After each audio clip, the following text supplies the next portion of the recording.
नातं 75 वर्षांचं.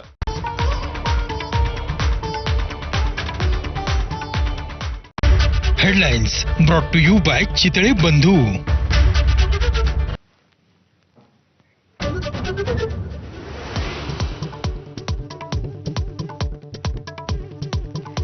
पाकिस्तानी सैन्याच्या कुरापती सुरूच. एलओसीसह आता परगवाल सेक्टरमध्ये आंतरराष्ट्रीय सीमेवरही गोळीबार झाल्याची एएनआयची माहिती.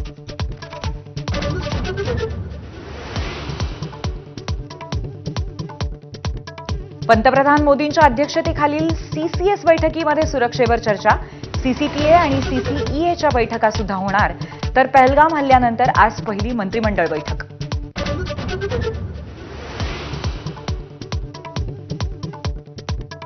दहशतवादाला सडेतोड उत्तर देण्यासाठी भारतीय सैन्याला पूर्ण मुभा.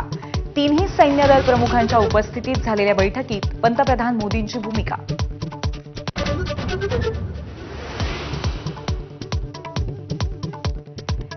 पाकिस्तान आर्मीचे एसएसजी कमांडोज दहशतवादी होऊन करतायत घुसखोरी. तर फाशीची शिक्षा झालेल्यांची दहशतवादी कारवायांसाठी भरती. पाकिस्तानच्या टेरर फॅक्टरीची धक्कादायक माहिती माझाच्या हाती.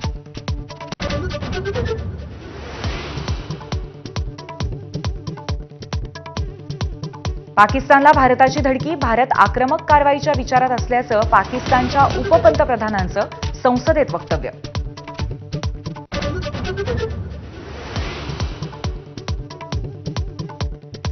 रेखाचित्रातल्या दहशतवाद्याने हल्ल्याच्या आदल्या दिवशी काश्मीरी आहेस का, हिंदू आहेस का असे प्रश्न विचारले होते. जालन्यातील पर्यटक आदर्श राऊत यांची एनआयएला ईमेल करून माहिती.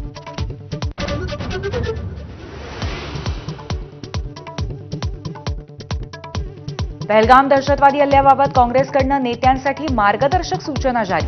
सार्वजनिक कार्यक्रमामध्ये शिस्त बाळगण्याचे पदाधिकाऱ्यांना निर्देश.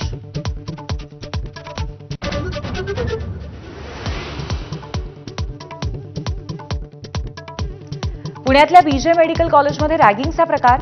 डोक्यावरती गरम पाणी ओतून घ्यायला लावत होते सिनियर्स. चौकशी समितीच्या अहवालानंतर 2 विद्यार्थ्यांचं 6 महिन्यांसाठी निलंबन.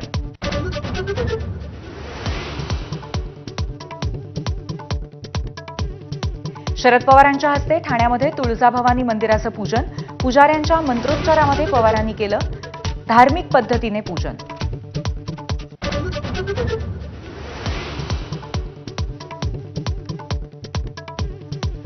कोलकात्याच्या हॉटेलमध्ये लागलेल्या आगीत 15 जणांचा मृत्यू. तर विशाखापट्टणममधील स्वामी मंदिराची भिंत कोसळून 7 जणांनी प्राण गमावले.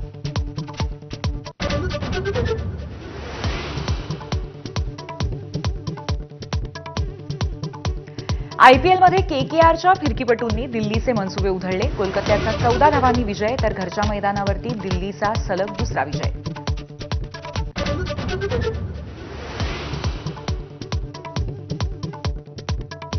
अक्षय तृतीयेनिमित्त बाजारात रेलचेल. सोनं, चांदी, वाहनं, इलेक्ट्रिक वस्तूंच्या खरेदीसाठी ग्राहकांमध्ये मोठा उत्साह.